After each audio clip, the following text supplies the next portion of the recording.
Good morning children. आज हम करेंगे information of sentences. Information of sentences में ये सारे टॉपिक्स हैं जो आप देख रहे हैं स्क्रीन पर। उसमें है फर्स्ट पैसिव वॉइस, यानी ट्रांसफॉर्मेशन ऑफ सेंटेंसेस में इनके आधार पे ही हम सेंटेंस को चेंज करेंगे। तो ये 11th और 12th दोनों के लिए बहुत ही इंपॉर्टेंट पॉइंट्स हैं। Passive voice, simple, compound, complex sentences. ये टाइप्स ऑफ सेंटेंसेस आता है जिसमें 3 टाइप्स ऑफ सेंटेंसेस है, सिंपल, कंपाउंड और कॉम्प्लेक्स। हम एक एक चीज़ को फिर डिटेल में पढ़ेंगे। थर्ड है यूज टू, रिमूव टू। ये सब आप 11वीं में कर चुके हैं। No sooner than, degree of comparison, positive, comparative और superlative degree. Assertive to interrogative, sentence को चेंज करना है। असर्टिव से इंटोग्रेटिव में, एक्सक्लेमेटरी टू असर्टिव, एक्सक्लेमेटरी से असर्टिव में चेंज करना। पॉजिटिव से नेगेटिव में, not only but also.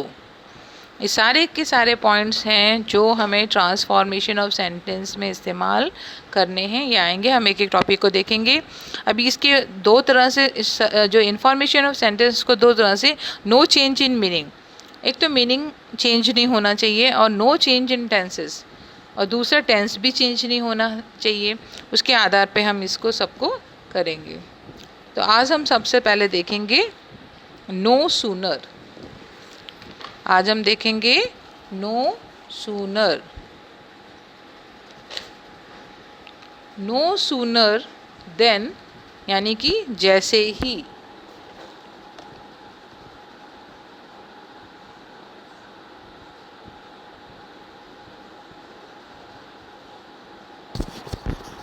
No sooner then यानी कि जैसे ही। नो सूनर का मतलब होता है जैसे ही। अब इसके लिए रूल्स हैं। Sentence of no sooner will always be started from no sooner. ये एरो क्या है, मतलब कि जो भी नो सूनर का सेंटेंस है वो हमेशा नो सूनर से स्टार्ट होगा, यानी कि सेंटेंस के शुरू में सबसे पहले नो सूनर आएगा। Then must be written in the sentence of no sooner. फिर देन नो सूनर के साथ में आपने देखा यहाँ पे THAN है, THEN नहीं, THAN, देन, तो देन आएगा नो सूनर में। ये है रूल्स। दूसरा इसका कंस्ट्रक्शन। तो इसका फॉर्मेट क्या है, इसका कंस्ट्रक्शन क्या है। तो सबसे पहले आएगा नो सूनर सेंटेंस में, प्लस फिर क्या आएगा, डिड और डू या डज। Did, do, does. अगर डिड आएगा यानी कि वो सेंटेंस पास्ट टेंस में है तो डिड आएगा, प्रेजेंट टेंस में है तो डू और डज आएगा। अब डू कब यूज़ होगा, डज कब यूज़ होगा, ये आपको सेंटेंस में एक्सप्लेन करेंगे। प्लस सब्जेक्ट, फिर सब्जेक्ट होगा, किसी का नाम हो, मैं हूँ, किसी का भी नाम होगा तो वो सब्जेक्ट। प्लस वर्ब, फिर उसमें क्या आएगी, वर्ब। वर्ब किस में होगी, प्रेजेंट टेंस में। वर्ब हमेशा प्रेजेंट टेंस में होगी। फिर देन, यहाँ पे जैसे हमने देखा है ऊपर में देन, साथ में देन आया है तो इसीलिए क्या आएगा, देन प्लस अदर सेंटेंस, फिर अन्य वाक्य जो भी सेंटेंस के आधार पे होंगे। तो हम सबसे पहले एग्जाम्पल देखेंगे। फर्स्ट एग्जाम्पल हम देखेंगे, as soon as the class assemble, Miss Mason announced the winner। यानी कि जैसे ही क्लास असेंबल, यानी असेंबल यानी सब क्लास के बच्चे बैठ गए, वैसे ही मिस मैसन जो टीचर है उन्होंने अनाउंस करा विनर का नाम। यहाँ ये आपके मार्च 2019 में ये आया हुआ है, ये वाला यूज़ नो सूनर। और क्या यूज़ करना है हमको, यूज़ नो सूनर यूज़ करके हमको सेंटेंस को चेंज करना है। तो फर्स्ट रूल क्या था कि नो सूनर हमेशा सेंटेंस के फर्स्ट में आएगा, ठीक है। फिर दूसरा हम क्या देखेंगे, डिड, डू और डज, इन तीनों में से कोई एक आएगा। तो यहाँ पे हम देखेंगे असेंबल। यहाँ पे क्या है, असेंबल, ईडी लगा है। क्या लगा है, ईडी, यानी कि पास्ट टेंस में है ये सेंटेंस, इसलिए यहाँ पे क्या आएगा, डिड। फिर उसके साथ में क्या है, सब्जेक्ट। तो सब्जेक्ट क्या है, सब्जेक्ट, तो सब्जेक्ट क्या है, द क्लास। सब्जेक्ट क्या है, द क्लास। फिर असेंबल्ड, उसके साथ में वर्ब क्या होगा, प्रेजेंट टेंस में आएगा, तो असेंबल का क्या हो जाएगा, असेंबल, प्रेजेंट टेंस में। फिर उसके बाद में आएगा देन, फिर आएगा देन, उसके बाद में अदर सेंटेंस। तो अदर सेंटेंस जो दूसरे हैं, Miss Mason announce the winner, same का सेम उठा के हम लिख देंगे मिस मैसन अनाउंस द। अब यहाँ पे पास्ट टेंस दिया है तो उससे हमें कुछ लेना देना नहीं है। यहाँ पे जो अदर सेंटेंस में जिस टेंस में भी दिया होगा उसको हम वैसे ही रखेंगे, ठीक है। तो ये फर्स्ट हमारा एग्जाम्पल था। As sooner no sooner did the class assemble then the Mason announce the winner. जैसे ही बच्चे बैठ गए, मिस मैसन ने विनर का नाम अनाउंस किया। दूसरा एग्जाम्पल देखेंगे, the old aeroplane jumped and twisted in the air. अब यहाँ पे भी ईडी लगा है, जम्प्ड लगा है, इसीलिए नो सूनर डिड। तो यहाँ पे डिड क्यों आया? क्योंकि यहाँ पे क्या लिखा है, ईडी लगा है, जम्प्ड। अब यहाँ पे सब्जेक्ट क्या है, the old aeroplane. The old aeroplane subject क्या है, द ओल्ड एरोप्लेन। तो no sooner did the old aeroplane. अभी यहाँ पे जम्प्ड है, उसका फर्स्ट फॉर्म क्या होगा, जम्प, JUMP, जम्प। तो क्या होगा, जम्प। फिर क्या आएगा, then.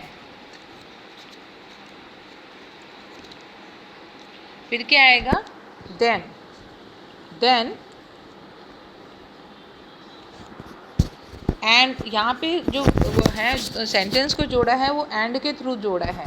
And twisted in the air. कौन ट्विस्ट हो गया, the aeroplane jump and twisted in the air, यानी कि जंप करके वो ट्विस्ट हो गया, गोल गोल घूम गया।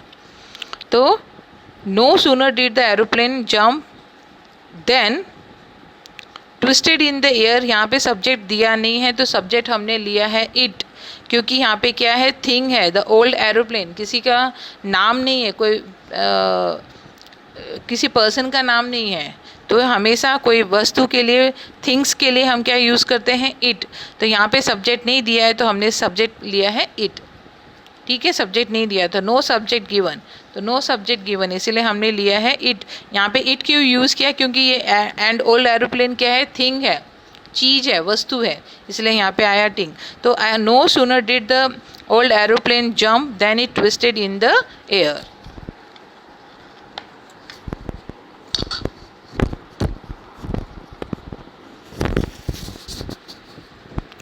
तीसरा एग्जाम्पल देखेंगे, when she talks he assign her homework. When she talks he assign her homework. ऐसा भी होता है क्लास में बच्चे मस्ती करते हैं, बातें करते हैं, तो टीचर उनको क्लास से बाहर निकाल देती, तो उनको तो मज़ा आ जाता है बाहर, तो कोई काम नहीं करना है, कुछ पढ़ना नहीं है। तो यहाँ पे जैसे किसी बच्चे ने बात करी तो उसको होमवर्क दे दिया। ही यहाँ पे किसका लिए यूज़ किया है, कोई टीचर, सर या मैडम जो भी हैं, तो उन्होंने ही, तो सर ने उसको क्या कर दिया, होमवर्क दे दिया कि तो होमवर्क करो, क्योंकि क्लास से बाहर निकालेंगे तो बातें करेंगे। तो यहाँ पे हम देखेंगे, यहाँ पे टॉक्स दिया है, TALKS। तो हमको पता है कि एस हो या ES हो, किस में है, प्रेजेंट टेंस में। किस में है ये प्रेजेंट टेंस में है। तो सेंटेंस को हमेशा हम यूज़ कर स्टार्ट करेंगे नो सूनर। यहाँ पे डस क्यों आया, क्योंकि यहाँ पे प्रेजेंट टेंस दिया, एस लगाया ना टॉक के साथ में, तो क्या आया है, डज। और दूसरा क्या है, शी है, एक वचन है, सिंगुलर है, इसलिए क्या आया, डज। समझ में आया है। यहाँ पे एस है और यहाँ पे क्योंकि दूसरे में हमने देखा था ये डू और डज में से दोनों में से कोई एक आएगा। यहाँ पे डज इसीलिए आया क्योंकि यहाँ पे जो सब्जेक्ट है वो सिंगुलर है, बहुवचन नहीं है। बहुवचन होता तो यहाँ पे डू आता, ठीक है। तो यहाँ पे आया है डज। सब्जेक्ट क्या है, शी। टॉक का वर्ब की फर्स्ट फॉर्म क्या हो जाएगी, टॉक। फिर हम क्या यूज़ करेंगे, देन। और बाद का लास्ट का साइन क्या है, ही असाइन हर होमवर्क, वो वैसे का वैसा लिख देंगे। अदर सेंटेंस जो है, अदर वर्ड से, ही assign her homework.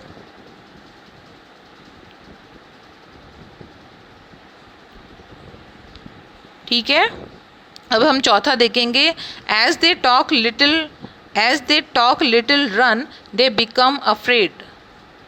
As they talk little run मतलब जैसे उन्होंने थोड़ा सा बात करना शुरू कर दिया, दे बिकम अफ्रेड, घबरा गए। नो सूनर, अभी यहाँ पे टेक है, वर्ब की फर्स्ट फॉर्म है, दे है, ये प्लूरल में दिया है, बहुवचन में दिया है। तो हमने देखा था कि सेंटेंस में डू और डज में से एक आएगा। तो यहाँ पे दे बहुवचन है, इसलिए यहाँ पे क्या आया है, डू। ये सेंटेंस किस में दिया है, प्रेजेंट टेंस में, मगर यहाँ पे दे बहुवचन है, एक नहीं है, बहुवचन है, इसलिए यहाँ पे क्या आया है, डू। No sooner do. अभी यहाँ पे सब्जेक्ट क्या है, they. They take, take verb की first form, they take little run, then they become afraid, then they become afraid. बाकी का पूरा सेंटेंस, ये चारों के चारों, तो आपका कॉन्सेप्ट पूरा क्लियर हो गया है। दूसरा हम देखेंगे एज सून एज, ये भी सेंटेंस में यूज़ होता है। As soon as plus sentence, फिर उसके बाद में कॉमा आएगा, फिर उसके बाद में दूसरा सेंटेंस आएगा। तो as soon as I came out of my house it started raining. तो as soon as I came out of my, यहाँ पे वर्ब की थर्ड फॉर्म लगेगी, I came, it started raining, और यहाँ पे कॉमा आएगा। एक सेंटेंस ख़त्म होने के बाद में दूसरा सेंटेंस शुरू होगा। तो जैसे ही मतलब मैं अपने घर से आया, जैसे ही मैं घर से बाहर निकला, इट स्टार्टेड रेनिंग, यानी वैसे ही बारिश शुरू हो गई। दूसरा एग्जाम्पल हम देखेंगे, as soon as the police came the thief run away from there. जैसे ही पुलिस आई वैसे ही चोर वहाँ से भाग गया। तो as soon as the police came, यहाँ पे कॉमा यूज़ होगा, the thief run away from there, वैसे ही चोर भाग गया। तो ये बहुत सारे बहुत इम्पॉर्टेंट टॉपिक्स हैं, ये सब आपको करने हैं। तो आज के लिए इतना ही, और हम एक एक चैप्टर का ग्रामर करेंगे। Thank you. इसको आपको अपनी नोटबुक में लिखना है। जो 11वीं वाले बच्चे हैं वो भी अपनी नोटबुक आपको एक बनानी है जो कि 12वीं तक चले। ऐसा नहीं कि अभी कहीं भी लिख रहे हैं और फिर फेंक दिया। तो जो भी ग्रामर में करवा रही हूँ उसको अपनी नोटबुक में सुंदर अक्षरों में लिखेंगे, आज की डेट डाल के ऊपर में टॉपिक, क्योंकि फिर मैं 12वीं में वापस से रिपीट नहीं करवाऊँगी। अगर जो बच्चे सोच रहे हैं कि हमें ऑनलाइन पढ़ाई हो रही है तो उसको नोट्स बनाने की ज़रूरत नहीं है। तो आपको नोट्स बना के रखना है ताकि आपको अच्छे से समझ में आ जाए।